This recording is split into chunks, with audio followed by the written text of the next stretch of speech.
First, I would like to outline a few things pertinent to the current issues affecting U.S. nationals at home and abroad. By all means, if it's a national issue, it's almost always, in my opinion, at minimum, borderline a national security concern. The cohesion behind the recent Clinton Correctional Facility prison breach have spiraled its attentiveness to human fault as reason for 100% of all modern prison breaches across America. It doesn't do the country any good to spend over $25 million in less than 1 month to recapture 2 prisoners fit for body bags, when they of themselves are not personally involved with the escape design plans. They're prisoners, for crying out loud, and by this history, they've been among the best of the worst, known to have helped curtail unrest both among prison guards and inmates themselves alike. Alive today is one of 2 conveniently escapee prisoners. Let's attend to the matter right at its roots, as later on you will understand why this type of national security breach should never have happened, because we are not all humans, prone to make mistakes, especially when attending to jobs where even borderline mistakes can bring cause for national security uneasiness.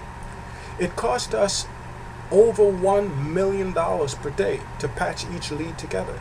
This is why I've made it very clear 1 out of the 5 of my campaign policies are a no-nonsense, one strikeout elimination by automation where digitally applicable across all city, state, and municipals. Upgraded programming will almost guarantee these mistakes won't happen anymore. Items such as pens or pencils used in creating reports are, in fact, I've seen it as accomplice citing criminal paraphernalia. New systematic programs will allow for additional body cams. I will introduce smart pens, pencils, smartwatches, and other digital enhanced equipment throughout municipals, standard and mobile. What's gone wrong at Clinton Correctional is not a prison break. It's a prison breach. Call it what it is. Imagine in a matter of hours, the prison breach have echoed a national threat to security as far-reaching as small crime detention centers and national immigration holding facilities, while our now trusted media and state authority executives were backyard brunching in upstate New York as if $1 million per day is fundamentally a joke, so have the esteemed governor sort of belated the layover of quarantining wardens, superintendents, and prison officials at the New York State prisons. Cracking jokes about a volunteer prison seamstress at her tries with inmates and prison guards at the public's expense to the tune of $1 million is unacceptable, while over 1,000 personnels and up to 500 volunteer support teams, along with a host of cadaver dogs, are batting flies and mosquitoes. They've braved the night watch in woods neck-deep brushes nearby and across the country, and should be commended. The risk of continued prison breaches based on human mistake will cost the public an estimated $1 billion in cost for recapturing escapees alive. The Clinton problem team is still somewhat unsuspended. Minor, little investigation is going on. There's never a win-win when there's an internal breach in the prison system, which in retrospect barrels a schismatic undermining of all prisons with quality reputation. Hopefully, the recapture of this one alive will sort of bring revelation to what is obviously left uninterrupted, which is the cornerstones of Clinton's prison innkeepers. To kill an orderly who served the system is not an acceptable single option. Moving on. This concern about the Confederate flag. A young son of an American heritage goes rogue and chooses to promote a trade hate in a known public but peaceful prayer gathering, have also for over 7 years publicly exhibited evidence to kill more than 9 peacekeeping American citizens. It's not simply the act of a racist, though in part racism is that byproduct of our national history. That's for the bad of its corrupt existence. It's all in the past. Today, we have racist and gender discrimination at IBM Corp and across every industrial line in America, and is perfectly legal. Racist concept in theory is protected by the First Amendment. To admit being a racist openly is at minimal relative to your personal verbal opinion on once whether Mr. Michael Jackson was a black man or the O.J. Simpsons were white Americans. Our nation have since grown strong, with more focus on mass murderers, serial killers, ethnic cleansing, and acts of terrorism around the world.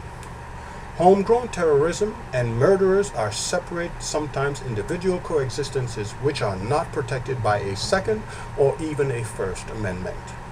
It is disheartening to learn of retail giant Walmart and others pulling flags or products bearing the Confederate symbols from store shelves. I personally believe it's safer to sell guns, as it's a right by the Second Amendment. In hindsight, to me, it's an offense to promote mass caricatures on Halloween unless there's that controlled masochistic mechanism in place, or don't sell it. Don't get me wrong.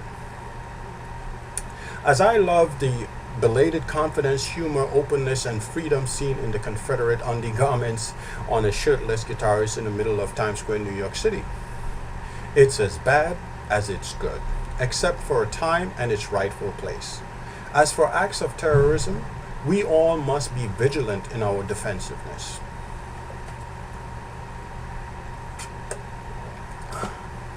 But when it comes to evil, and evil is imminent, in which case the Charleston Commons wherewithal, we've had more than enough time to thwart or close an embarrassing chapter on this senseless, wayward young American.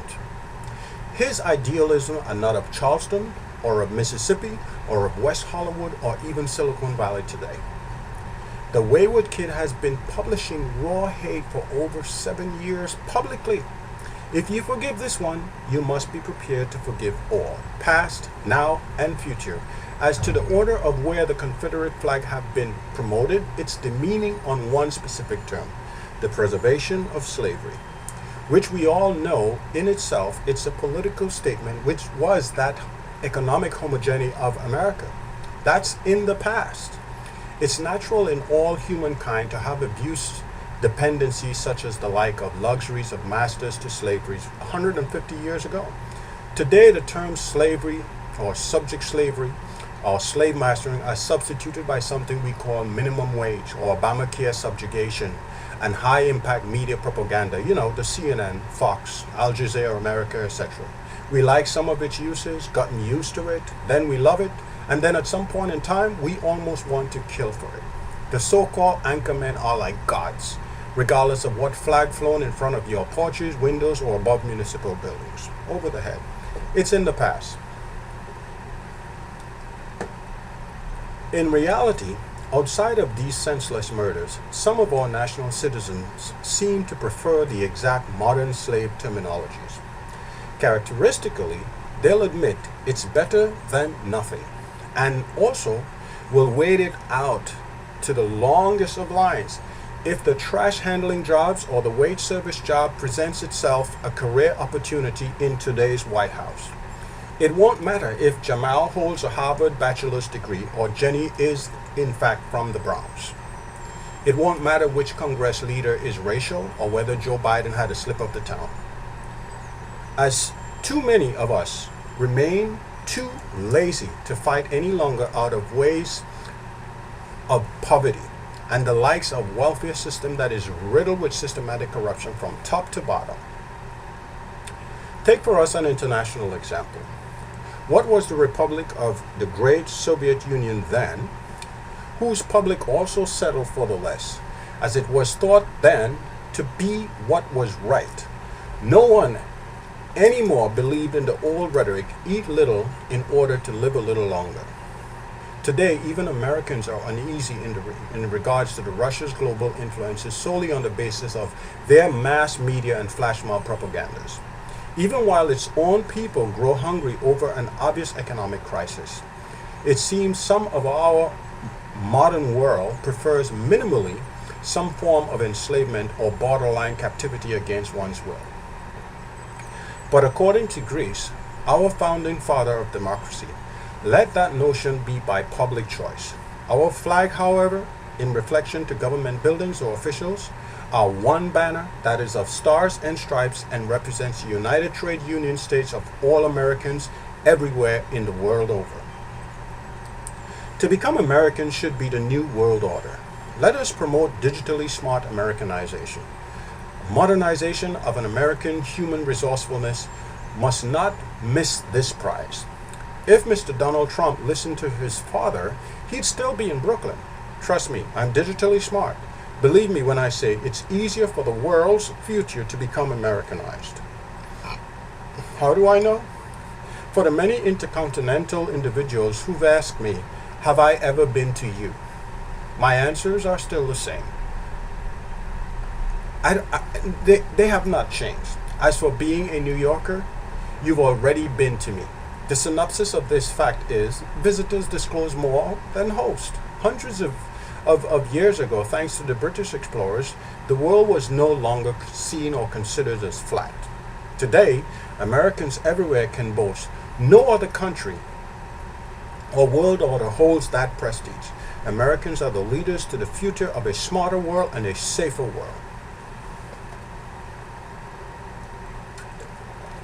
Finally, the issue of the recent trade deal, what is called the TPP.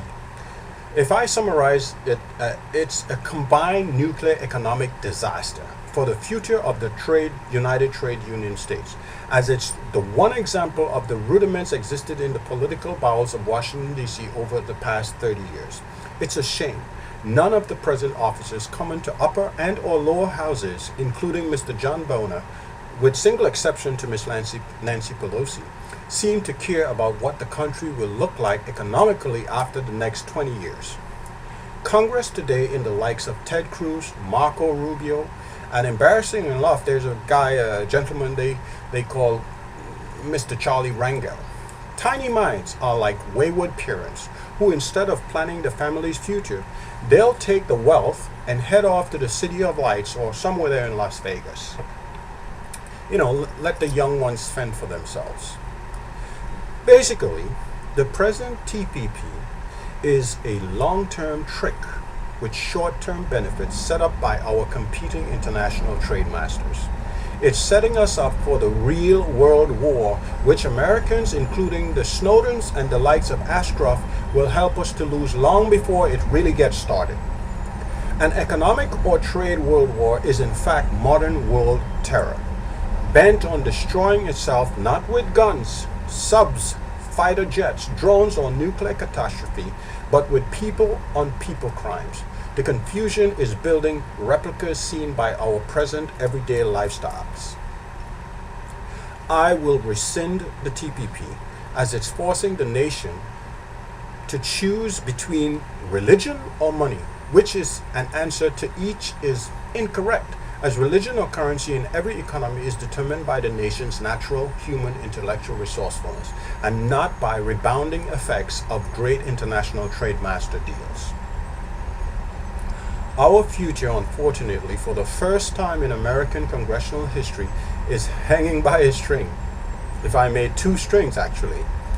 It's become the popular thing in every candidate's mind and campaign's momentum to disannul, annihilate, if possible, every one of their colleagues in Congress if it deems necessary proof of right to be a better campaign or fundraising strategy.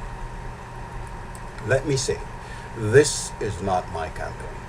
On this solemn note, let me compliment the Honorary Miss Nancy Pelosi for being the masterful, behind-the-scenes first female president of the United States of America for the past almost 4 years. And on a more solemn note, I would like to commend the best vice president ever existed in the Congress of the United States of America, the Honorable Joe Biden. I must admit, he's become that historical navel string that binds the future of our nation's youth in humbleness, successfulness, equality, and life in harmony. The cornerstone of our congressional future is better anticipated when proper admonition and foreknowledge is given to its present. Thank you, my friend Joe. Let me introduce myself.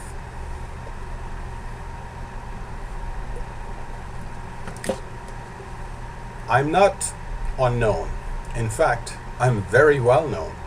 Notice the everyday life of 90% of honest Americans, it's just a matter of time when you'll agree that this guy, my life, my outlooks, whims, and futuristic sophistications can be seen both in our nation's greatness and can also be compared even to the very little ones amongst us. Before I surmise my general campaign concept and theory, I thought, to launch a campaign requires borderline minimal two things.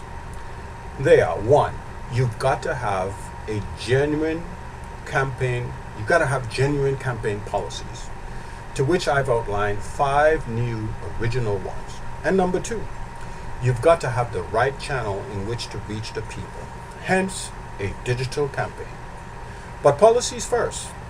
Hence, my 5 policies, that's the basis for the first 100% digital campaign in American history that's going to create change.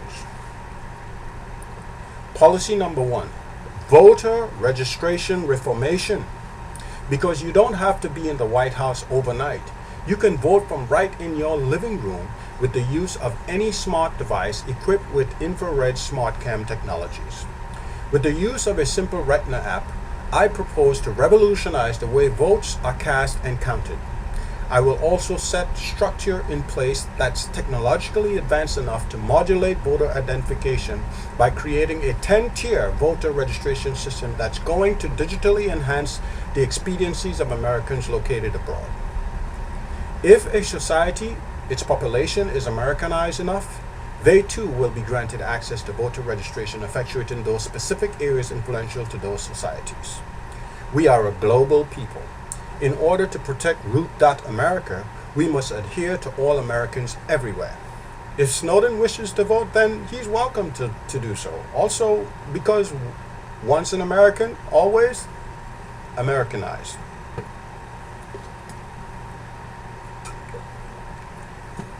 I don't want to surprise you. I'm a regular guy. My favorite song is Lionel Richie's Hello and Julio Iglesias' Hey, and I could sing it if I have to. I love a lot of sports and I'm involved in a lot of things. I'm Michael Foster. I'm running for president. And with your help, I'm going to win strictly through Google's YouTube, Facebook, Twitter, Periscope, and other social media interactive outlets online. I guarantee it. And unlike my opponents, I won't need any donations. Nor would I need to purchase an expensive campaign bus. You can use that money on something else. No leasing of private jets. I won't have to hire an on-the-road specialty chef or celebrity bar or alcohol mixer specialist. I will run a clean and conspicuous and transparent campaign that is profound as one you have never seen before. I will first represent the people of the free world. I will not pattern my campaign around the economic and financial prowess whose individuality are of mountainous proportions in comparison to your vote. And I'll tell you this, their demands are constantly increasing, day after day after day after day. I will focus the general outcome of each goal set forth in this campaign step by step by redirecting it to its source, which is you, the people. Seldom have it ever been noticed the reasons for the constant expansions where the wealthiest gets richer while the less fortunate gets poorer is solely on the basis of denial of acceptance as to the importance of the lower income to middle class. They are the reason for the personal growth of all the wealthiest. Make no mistakes. I will not pass the buck onto subsidiary low-income and non-for-profit organizations set up by the very wealthiest it's supposed to defend against. It's a healthy thing to learn to fish, especially if most people like a little fish-flavored soup every once in a while. Next, my known nonsense elimination by automation.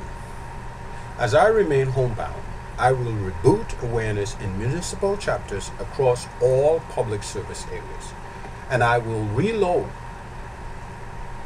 new but profound disciplinary application that's going to be self-applied and automated where digitally applicable, because we are not our brother's keeper. nor can we ever be towards one another in this digital age.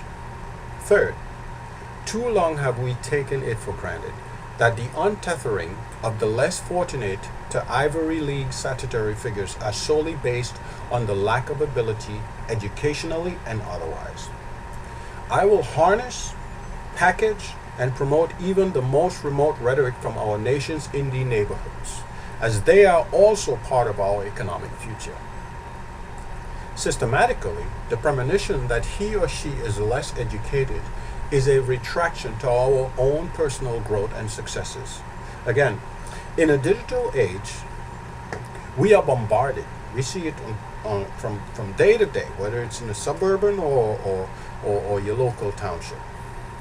We're bombarded with traffic lights at every stop in our life's travels. And each time the expectation doesn't have to be red, yellow, or go ahead, as there could be problems right ahead you won't want to run into. It's different back then. In the analog age, which I call it, every driver, horseback rider, or of a certain needed to depend on the immediate knowledge and education of the traffic director located at each stop in his or her life's travels. Our infrastructural sectors are bombarded with ifs and whatevers because the architectural source codes are stolen from our young ones, and before we notice, the same technologies are being sold to us from an internationally commercially viable trade master who somewhat convince us that they are 5 times ahead of us in terms of technological but systematic digital applications. The same which are easily transmuted, morphed, or cloned through the simple process of elimination by automation. This laziness must end. It's the reason for low-income Egypt today and the once great scholars of Greece. Human resource numbers do not have to rule. It's the dissemination of the numbers when they are properly automated. Automation of our national human resourcefulness are necessary for a stable infrastructural future.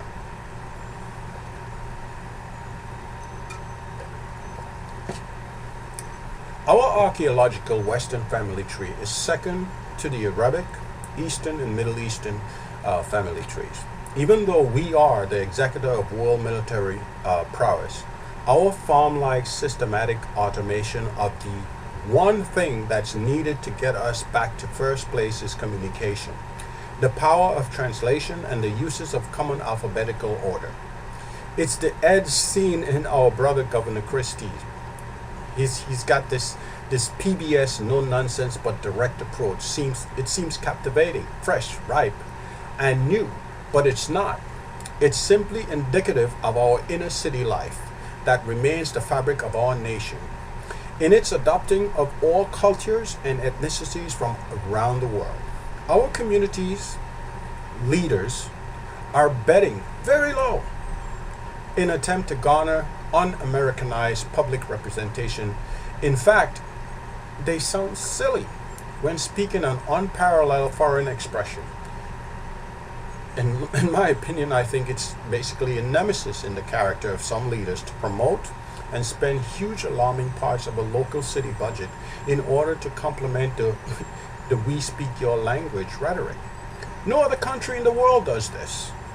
And it doesn't make America smarter. So, my campaign will not focus on innuendos of Mr. Donald Trump, haberdasheries about the Kardashians, silly late night used to be wannabe talk shows, Jimmy Fallon Gun and others, etc. I'm not trying to be funny, but you know, it's worth your laugh from time to time. Even Larry King is not alive anymore. Interviews on CNN's Sitting Room. I mean, come on. It seems to be the place most politicians seem to find comfort lately. If I were to title the sitting room, I'll call it the resting room, CNN's resting room. Throughout my campaign, anyway, with the use of YouTube and other social media such as Facebook, FaceTime, Periscope, and Twitter, I will launch and relaunch a series of videos as the campaign intensifies, and I will stay true to my name. I'm Michael Foster. It's a digital age, and I'm running for president. And with your help, I'm going to win. I guarantee it. Now, I want to send a special message to what we call the underworld bosses. Again, I'm Michael Foster. I'm running for president, and I'm going to win strictly through the use of social media. I'm not asking you for your donations. I won't be renting an expensive campaign jet, and I won't need your money for a campaign bus, or will I be staffing an unofficial on-the-road cook or bartender. That won't be necessary, as the world needs sincerity in its leaders. I'm not a Puntos Pilate. I'm not a Puntos Pilate, as seen in my colleagues in this vie for presidency. I first believe candidacy should be about personal conduct and not monopoly, transparent and not homogeneous. I'm not a Hollywood star, nor do I have intentions on being one. I'm not a hipster, nor am I into monographic scripture. I am simply me. I'm not a loser, nor is this campaign for presidency a ditch for a quick last result. I've heard of my colleague Carly Fiorina scripted her budget. I mean her thoughts. That she is no longer interested in active membership of the CIA advisory board. Oh, by the way, I won't be needing the CIA's protection during my campaign, as this is going to be the people's campaign.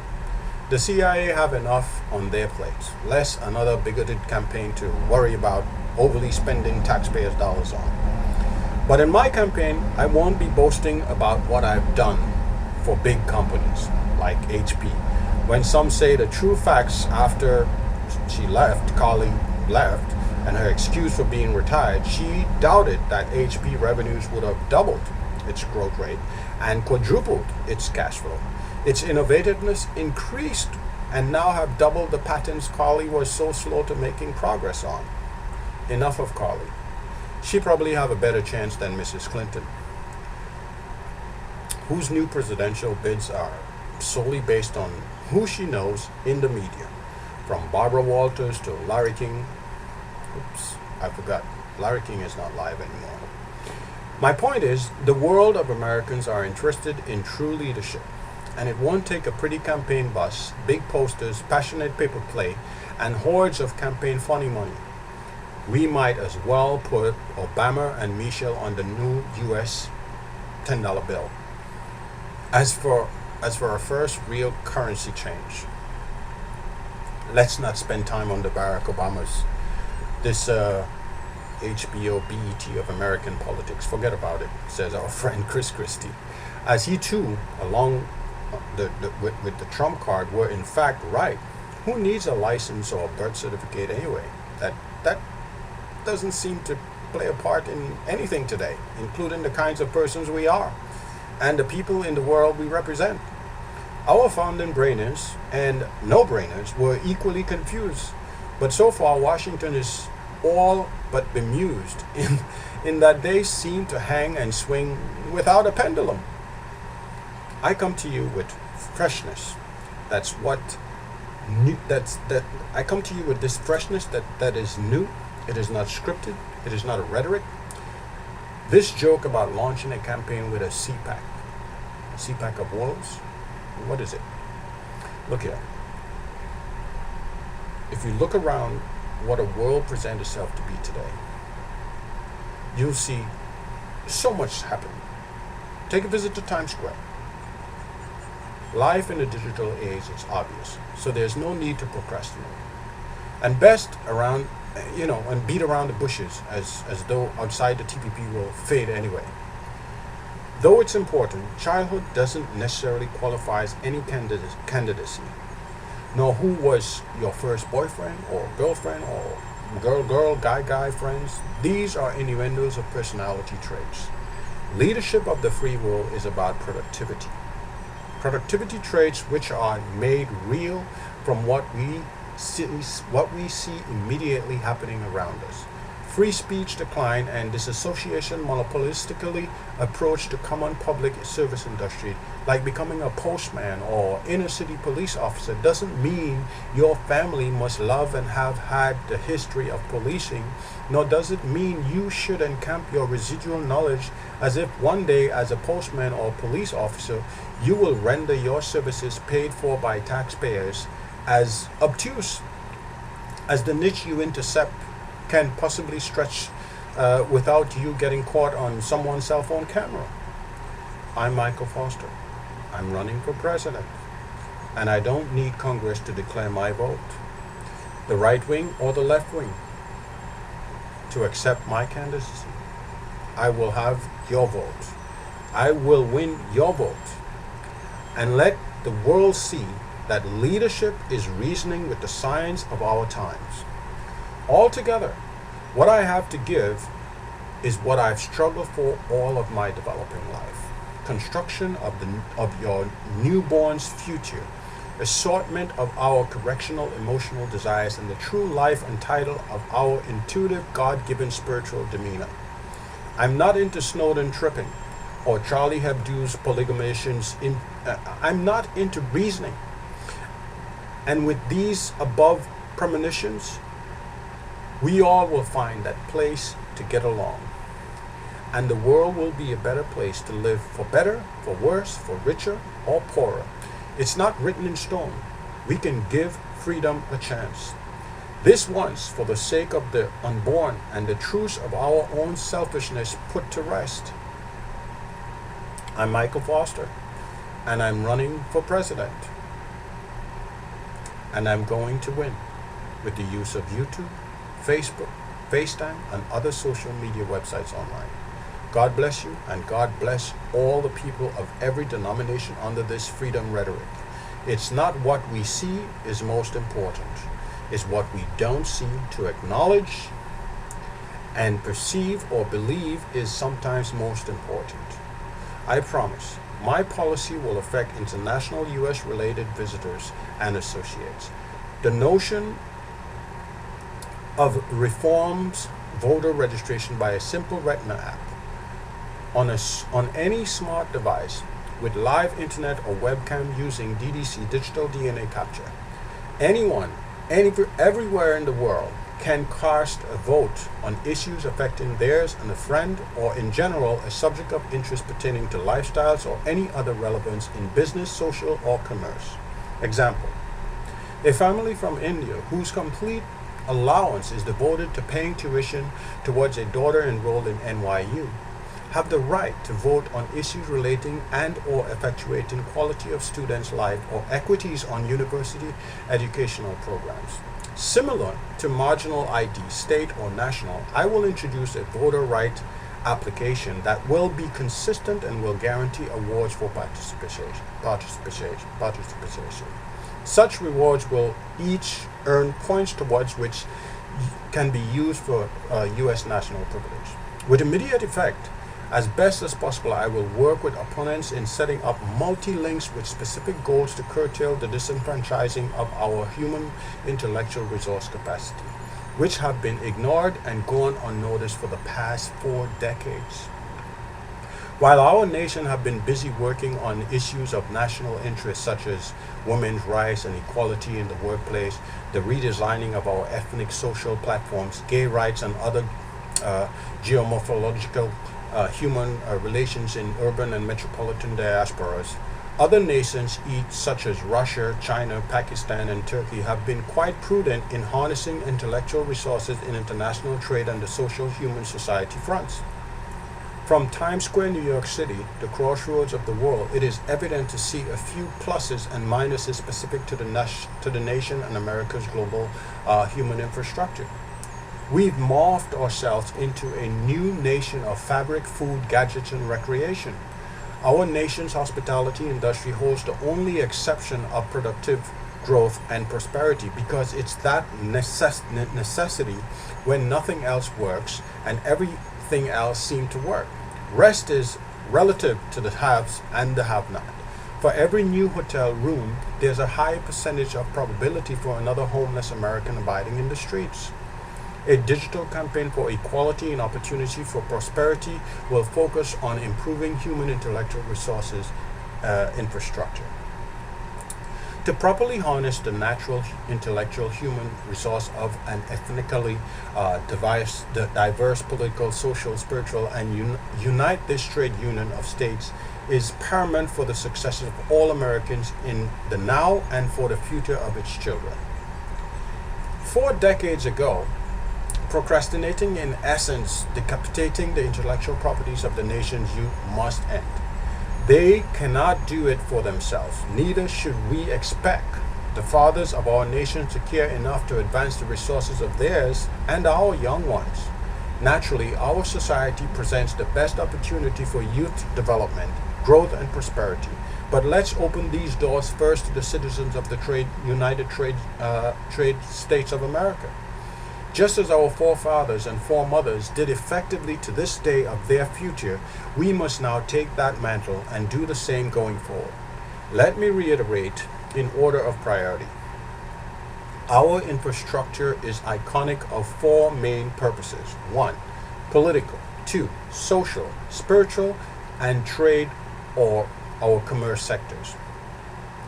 Our number one political goal should be promoting and keeping the preservation of life. Over time, I will implement a formula of bipartisanship with specific focus on proactive defensiveness on our personal, local to regional and international travel security. I will ask all ruling leaders to focus their infrastructural social resources on pre-kindergarten education through mental and psychological programs to properly ascertain our future strengths or weaknesses.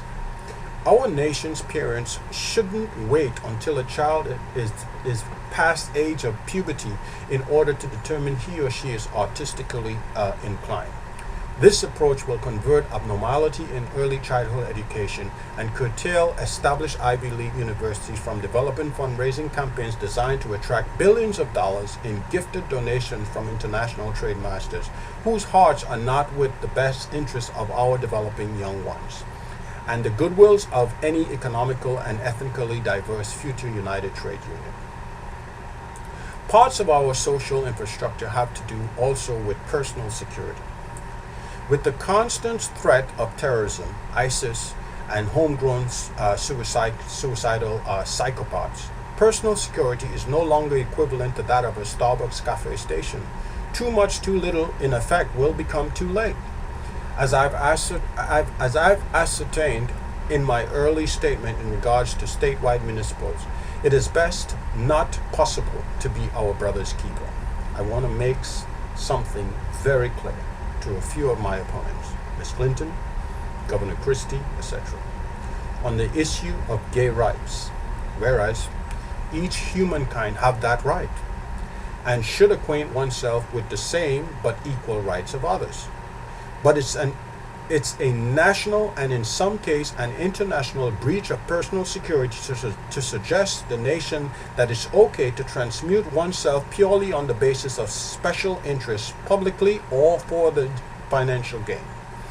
This is a big mistake, and I have nothing to do with it has nothing to do with personal acceptance or freedom of expression. You don't have to look like Miss Clinton to be presidential. Thirdly, the prosperity of the nation's spirituality must never be taken for granted. It is the one thing that binds this United Trade Union of American states. Spiritual beliefs and understandings is the soul of our United Trade Union. Over the past 2 decades, we've witnessed a drastic decline on the spiritual element of morality, a lesser approach to the birthing rituals of our founding masters, who are the architectural designers of the world's first strongest economy. In God we trust, which signage for the glory of it all is now being printed in smaller fonts by the United States Treasury. For the increased quality relations with our international allies, trade, politics, and religion matters. It's the bark that's necessary for the protection of our economic growth consistency. Second, in respect, or rather echoing my last opponent, who's in my opinion only but lately discovered that he's rich, as it's normal for East Asia and Hong Kong underwriters to maintain corporate executive orders, as it's key to keep managers and CEOs from going on a rogue. Giving himself a relief from the corporate executive chair is certain to do the Trump internal empire no harm. The clownish servitude this is also, in my opinion, this reality television show fortune teller is unable to define the practical meaning of an economic infrastructure versus the social infrastructure, and that of what is most important and exists foremost as the reason for the world economic prowess. Is that indistinguishable factor underlying as our nation's social infrastructure? We are yet to hear a properly formatted plan in scope of projections to which will cover a broken and ignored social infrastructure. Great and successful trade nations of the world, Japan, Hong Kong, Dubai, Paris, and a few others are aware of this known fact in our nation's social infrastructure negative base and have been prudently investing, in essence undermining, heavily into its virtual coexistence. Let's not stray too much. Another of my policy includes characteristically the morphing of certain elements in immigration, specific to the undated virtual immigrant executive orders. They are necessary in order to properly complement this campaign's policy that's dedicated to the infrastructural modernization and mass digitization of the nation's intellectual human resource properties. I'm sure Mr. Donald Trump doesn't mean to insult our Mexican friends and allies or Mr. Jeff Bush, Julie, and with respect, but reality still stands. It's probably safer, better for us to negotiate a form of indentureship with India than to continue with causations and negative trust in 11 guys who's okay with 11 years eating and sleeping in the wet basement of a Burbic restaurant. And for the hell of it, $5.50 cash cow discounts, cervezas, black bean nimble soups. They send $5 home and spend 50 cents. This medium have become almost systematic, whereas it have gained the support handle of an underground magnate in multiple Seatown's employment agency around the country. Mikasa Sukasa. Our Indian indentured allies will build us a bridge in one day. Hence, now that there's a free Wi-Fi in almost every subway station platform, you can expect less of a pesticide problem, as we will subjugate CEOs and executives to tech startups right from a candy store in the subway platform of New York City. Make no mistakes, immigration is an American dream only when it's unconditionally appreciated. This have been the fundamental example of the nation's early immigrants. Our friends and Mexican allies got to get their acts together. We won't need to build a Great Wall or continue to spend billions on this area border patrols. Plus, these preceding methods and evaluations of methods do significantly complement the modernization of our grossly neglected social infrastructures, hospitals, schools, state, local and municipal housing, land access utilities, land access transportation, no more toll roads, and finally land access day and night courthouses and state prison systems. The mass digitization of all intellectual human resource properties will be rendered inadmissible in theory and social in practicality. Social systemization will assist every index finger with the knowledge and understanding how to dispose of and access online information. Welcome to the new Facebook, Twitter, and Google Plus pages.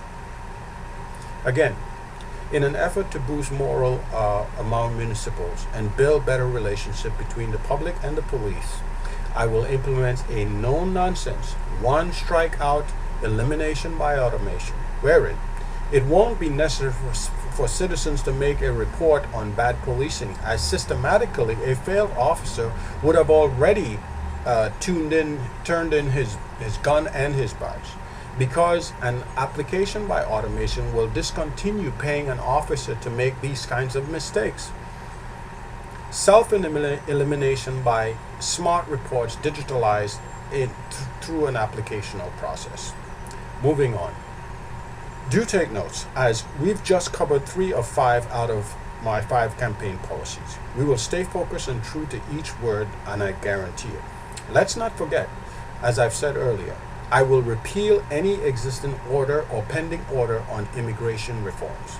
Let's get real. There will never be such a thing. However, land access immigrants are a part of our social diaspora. I will put in place a strategy that is proactive, practical, and logistically quantifiable with the same product used for .municipal, .local, .state, and .gov. One strikeout elimination by automation. I will morph borderline to proven immigrant fax with managed products in .edu, .fcc, .ftc, .fda, .irs, and most notably .fec. My point here is simple. Once you've been with a shadow on these national grounds, you have rights, and those rights are governed by our legislation. A citizen, visitor, or denizen should not have to second guess, nor should they be second guessed it, particularly when it comes down to matters concerning civil liberties, our national security, and in some case, our international security. In essence, immigration matters.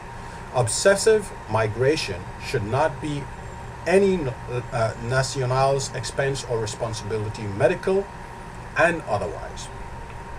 As my fifth agenda to this modern first ever digital campaign, I will over time reform only what's reformable, like policies across administrative lines, our military at home and across international fronts. I will morph parts and parcels of each sector with the National Guard, FEMA, Homeland Security, and USCIS, but not before combined reformation, wherewithal to exclude organizations such as Red Cross, the United Nations, UNICEF, and the IMF, International Monetary Fund, and curtail prior vested interests, special or network interests, and financial support to the more well-structured organization, namely the Salvation Army, the United Methodist and Presbyterian Funds, along with a few other local to international human resource and international disaster relief organization.